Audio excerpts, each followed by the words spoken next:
माधवा, मला अजूनही तो क्षण आठवतोय जेव्हा तुम्ही सर्वजण माझ्याशी बोलायला तिथे आला होतात.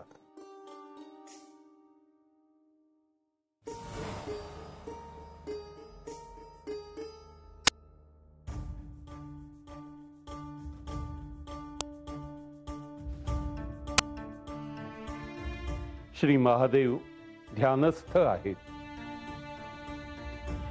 त्यांच्या साधनेत व्यत्यय येणार नाही याकडे ध्यान देणं आपणास आवश्यक आहे. आपण अगदी उचित बोललात ब्रह्मदेव. परंतु आपण ज्या कार्यासाठी आलो आहोत त्यासाठी त्यांच्याशी संवाद साधणं हे अनिवार्य आहे. आपल्या येण्याचे प्रयोजन त्यांच्या लक्षात येईलच, परंतु त्याआधी त्यांनी त्यांची ही साधना संपवणे क्रमप्राप्त आहे. श्री महादेव हे योगियांचे योगी आहेत. त्यांना साधना ही अतिव प्रिय आहे. पण आपण आपलं प्रयोजन विसरता कामा नये. हे महादेव, हे रुद्रदेव,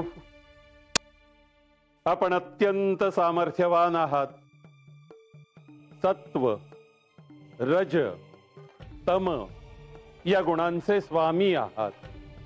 लोकत्रयी, वेदत्रयी ही आपलीच स्वरूप आहेत. शरणागतांचे आपण पालक आहात. आपल्या निजभक्तांचे आपण उद्धारक आहात. हे देवाधिदेव महादेवा, आपण सर्वसाक्षी सर्वेश्वर आहात. या विश्वाला व्यापून आहात. अद्वितीय, अज, अमर आहात. तुम्हाला नमस्कार असो. हे महेश्वर, ज्यांचा इंद्रियांवर ताबा नाही त्यांना आपणास प्राप्त करण्याचा कोणताही मार्ग सुलभ नाही. पण जे अनन्य भावाने आपली भक्ती करतात त्यांना आपण सहजपणे वश होता. आपले महात्म्य जाणणे कुणालाही शक्य नाही. आणि म्हणूनच सारी सृष्टी, आम्ही सर्वजण आपणासमोर नतमस्तक आहोत.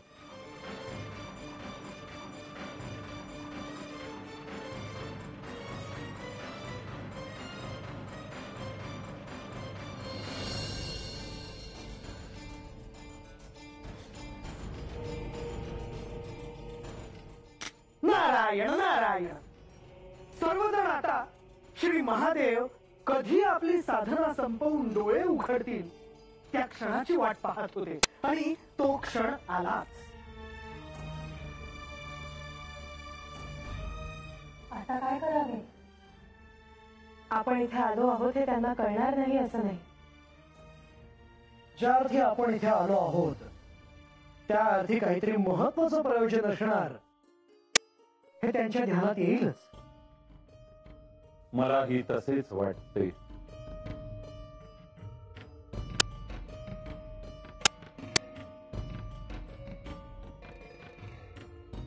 आपल्या सर्वांचे कैलासात स्वागत आहे.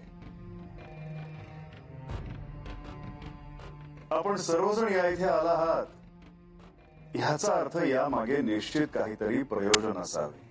होय देवा, आपण अगदी योग्य ते जाणले. एक विशिष्ट प्रयोजन मनात ठेवूनच आम्ही इथे आलो आहोत. असे कोणते कार्य आहे, अशी कोणती समस्या आहे की आपण इथे सपत्नीक आला आहात? कार्यही तसेच महत्वाचे आहे श्री महादेव. आणि या सृष्टीच्या भल्यासाठी हे कार्य लवकरात लवकर पूर्ण होणे आवश्यक आहे.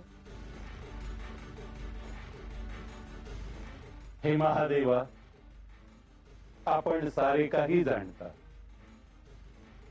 पण तरी सुद्धा आम्ही इथे येण्याचे प्रयोजन सांगणे इष्ट ठरेल. हे महादेवा, आपल्या आणि सतीदेवींच्या विवाहासंदर्भात बोलण्यासाठी आम्ही सर्वजण कैलासात आलो आहोत.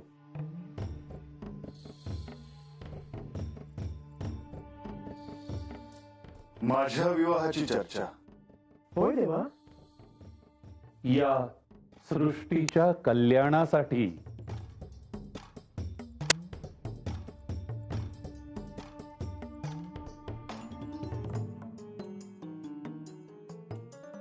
नारायण नारायण.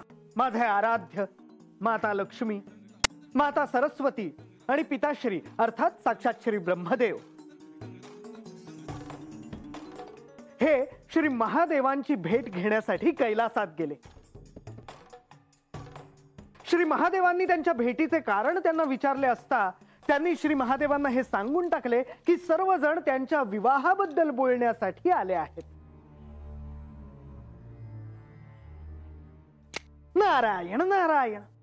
आता यावर श्री महादेव काय म्हणतील याची साऱ्या सृष्टीलाच उत्सुकता होती. स्वाभाविकच आहे, तो क्षणच तसा होता.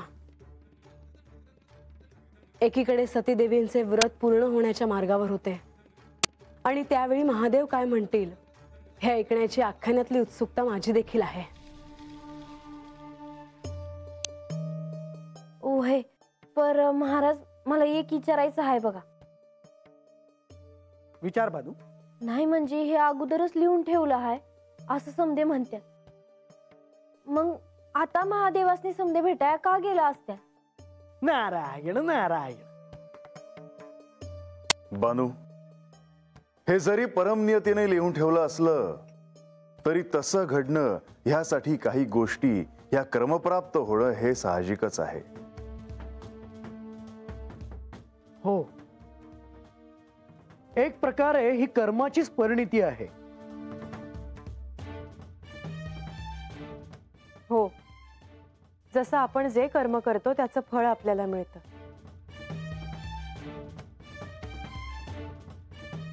आणि म्हणूनच प्रत्येकाने फळाची अपेक्षा न करता कर्म करत राहणं हे अनिवार्य आहे.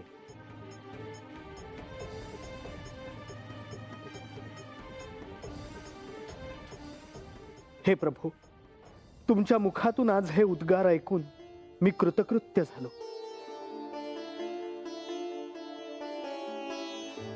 बंधू, तुम्ही अगदी योग्य बोललात. कर्म करत राहूनच आपण आपल्या यथोचित स्थळी पोहोचतो. त्यासाठी त्यावर ध्यानपूर्वक लक्ष केंद्रित करणं आवश्यक आहे.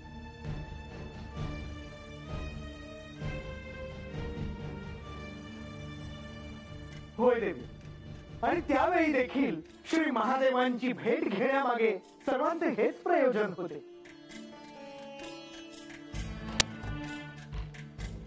कारण श्री महादेवांना वैराग्याच्या मार्गावरून, साधनेच्या मार्गावरून संसाराच्या मार्गावर आणण्याचं कार्य सोपं नव्हतं. त्यासाठी त्यांचा होकार असणं आवश्यक होतं.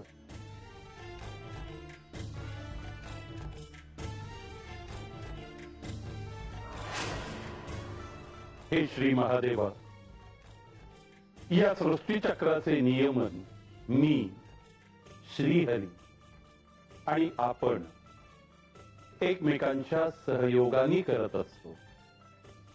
या कार्यात आपण एकमेकांना सहाय्य करतो. त्यामुळे हे सर्व व्यवस्थित सुरू आहे. हे महेश्वर, असुर हे या सृष्टीचा भाग आहेत. त्यापैकी काही माझ्या हातून, काही श्री ब्रह्मदेवांकडून, काही तुमच्याकडून, तर काही तुमच्या पुत्रांकडून, काही आदिशक्तींकडून मारले जाणार आहेत यात काही शंका नाही. सृष्टीत असंतोष पसरवणाऱ्या असुरांचा संहार झाल्याने साऱ्यांचेच कल्याण होईल. देवतांना सुख लाभेल. आपण जे बोलत आहात ते माझ्या ध्यानात येत आहे. हे महादेव, परंतु तुम्ही नित्य योगयुक्त आहात, राग द्वेष रहित आहात, सर्वांवर दया करणारे आहात. आणि त्यामुळेच हे श्री महादेव असुरांनी आपली आराधना केल्यावर आपण त्यांच्यावर प्रसन्न होऊन त्यांना वर द्याल. त्यामुळे असुर उन्मत्त होतील आणि आपण कुणाचाही वध करीत नसल्यामुळे असुर अनिर्बंध होऊन सर्वांना उपद्रव देतील.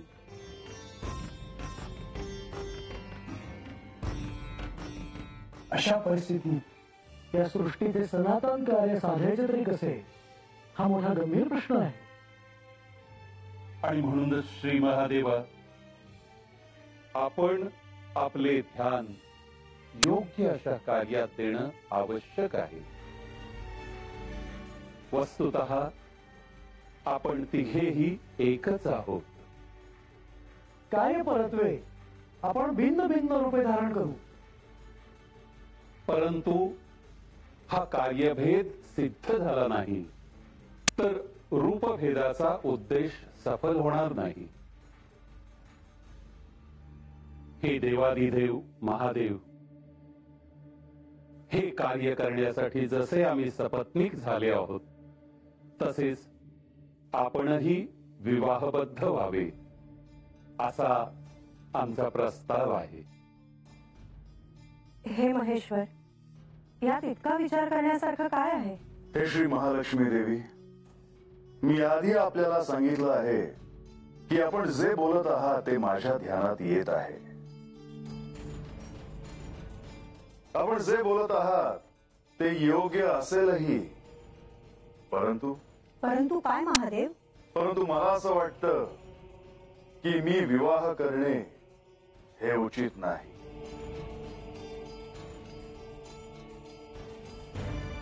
त्यामुळे तुम्ही जो प्रस्ताव आणलेला आहे तो मला मान्य नाही.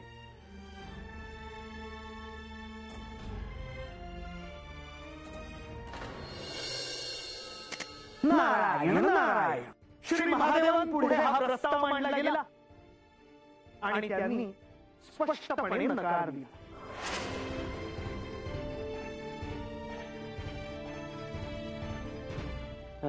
हे काय आपल्याला कळलं बघ. नाही म्हणजे त्यांचं आणि सतीदेवींचं लगीन होणार हे ठाव आहे, पण मग महादेव नाही कशा पाय म्हणलं ते काय कळणार झाले. अरे बाबा, अरे महादेव आहे तिथे, त्यासनी ध्यान करायला आवडत आहे आणि म्हणून ते नाही म्हणलं. तू ऐकलं नाही होय महाराज काय म्हणलं ते? अरे भाई, पण रंगा, तुला काही शंका आहे का? शंका आहे. म्हणजे देवा, लहान तुम्ही मोठ्या घरात घेतोय, पण खरंच मला हे कळणं झालंय का तुम्ही नाही कशा पाय म्हणला. रंगा, तुला काय म्हणायचं आहे ते माझ्या ध्यानात येत आहे.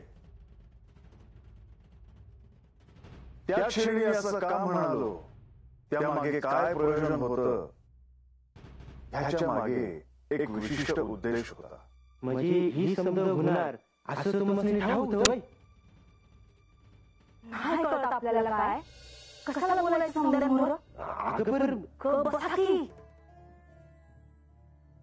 नारायण नारायण. रंगा, तुझ्या मनात जे काही आहे त्याचं उत्तर नेमकं काय आहे हे तुझ्या ध्यानात आता येईलच. नारायण नारायण. श्री महादेवांनी नकार दिला खरा, परंतु त्या ठिकाणी त्रिमूर्ती एकत्र आले होते.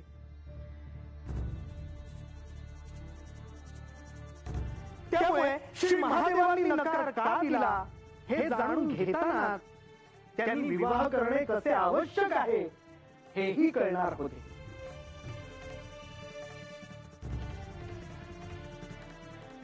हे श्री ब्रह्मदेव, श्री हरी, आपण दोघेही मला अतिशय प्रिय आहात. सर्व देवांमध्ये आपण श्रेष्ठ आहात. ह्या त्रैलोक्याचे आपण स्वामी आहात. तुम्हा दोघांनाही पाहिलं की मला अतिशय आनंद होतो. या सृष्टीच्या कार्यात आपण तत्पर असता म्हणून देखील मला अतिशय आनंद होतो.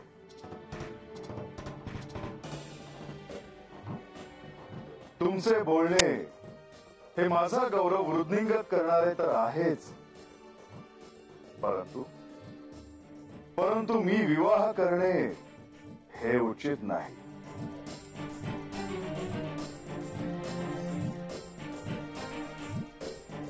पण असे का महादेव? देवी, कारण मी सदा माझ्या साधनेत व्यग्र असतो. संसाराविषयी मी निरीच्छ आहे. ह्या बाबतीत मी विरक्त आहे.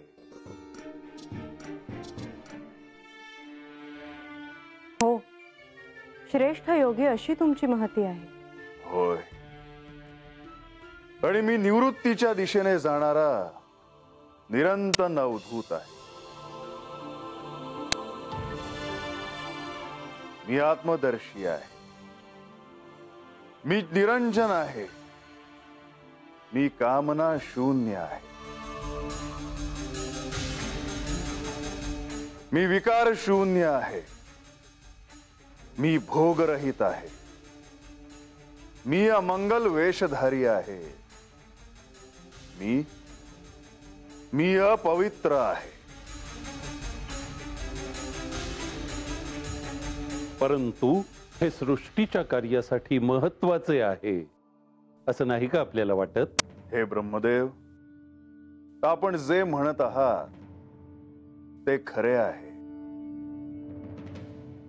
परंतु मला विवाहासाठी स्त्रीचे प्रयोजन काय? मला माझ्या साधनेतच रत होण्यात प्रसन्नता लाभते. ज्ञानहीन मनुष्यच योग सोडून भोगाला महत्व देतो. विवाह म्हणजे एक बंधन आहे, आणि या बंधनात मी पडू इच्छित नाही. हे श्री ब्रह्मदेव, हे श्री हरी, तुम्ही जरी म्हणत असलात तरी मला विवाहाबद्दल जराही अभिरुची नाही, हेच सत्य आहे. आम्ही मोठ्या अपेक्षेनं या कार्यासाठी हा प्रस्ताव घेऊन आलो होतो. मी समजू शकतो. तरी आपण विचार करायला हवा श्री महादेव. श्री हरी, श्री ब्रह्मदेव, आत्मा हाच माझा स्वार्थ आहे. आत्मा हाच माझा परमार्थ आहे.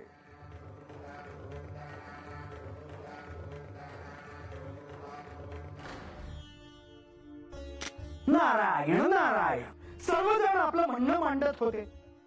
हे घडणं कसं महत्वाचं आहे हे सांगत होते, आणि त्यावर श्री महादेव विचार करत होते. आणि अखेर एका क्षणी त्यांनी होकार देखील दिला.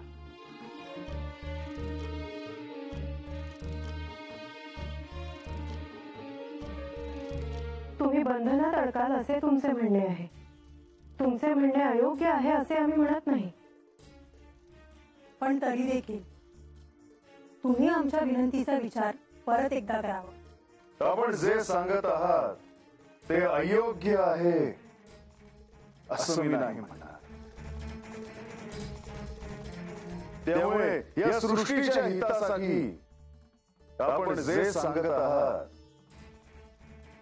ते मी मान्य करत आहे.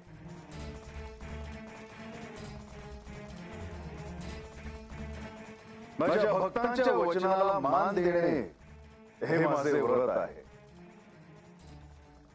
आणि म्हणून केवळ तुमच्या इच्छेसाठी मी ह्या विवाहाला मान्यता देत आहे.